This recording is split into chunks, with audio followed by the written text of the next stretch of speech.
Nous allons maintenant nous plonger dans l'univers d'une personnalité plutôt atypique, décédée en août dernier. Je parle de Gonzague Saint-Brice, dont tous les objets et le mobilier de sa demeure parisienne seront mis aux enchères. Une vente aux enchères, oui, ce sera lundi à l'hôtel Drouot à Paris. Alors Mélanie Griffon, forcément, a pu s'y rendre pour Télématin et nous propose de découvrir cette maison, on peut le dire, hors du commun. Une maison qui reflète d'ailleurs parfaitement la personnalité de l'homme de lettres, très atypique.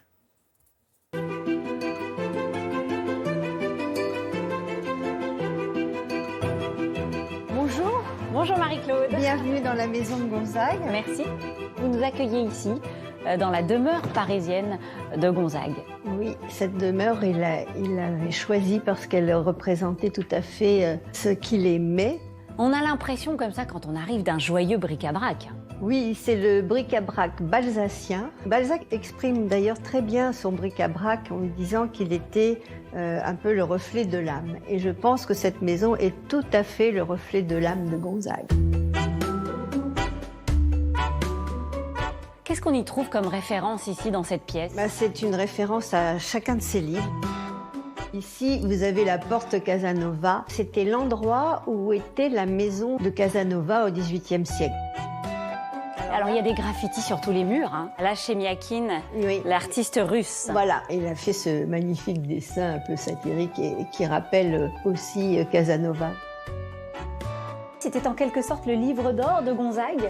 Oui, Gonzague recevait énormément. Il avait fait de cette maison un haut lieu des réceptions parisiennes et chaque invité était appelé à laisser trace de son passage. D'accord, alors il y a plein de noms de gens connus. Jean-Louis Debray, Nicoletta, Nadine de Rothschild, Elisabeth Tessier, Fabrice Lucchini.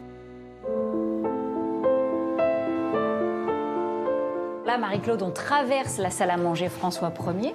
Gonzague aimait ce personnage, François Ier. Il aimait beaucoup François Ier puisque François Ier avait emmené Léonard de Vinci en France et lui avait fait don du château du Clos Lucé. Et Léonard de Vinci y a passé les 3 dernières années de sa vie. Il y est mort.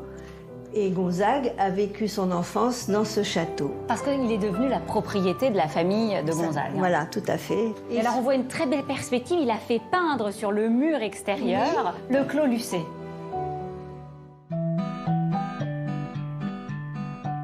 Alors là, dans cette montée d'escalier, il y a toutes les photos souvenirs de Gonzague. Il y a son mariage, et puis il y a ensuite toutes les photos de ses amis stars. Gainsbourg, Bill Gates, Gérard Depardieu. Toutes ces photos vont être vendues aux enchères ? Oui. Et alors là, on arrive dans le bureau de Gonzague. Oui, c'est le bureau Lafayette. Pour lui, c'était l'homme de gloire et de liberté qui représentait la France. Et c'est de là, de ce bureau-là, qu'il écrivait tous ses romans ? Oui, Gonzague écrivait la nuit, 3 feuillets par nuit.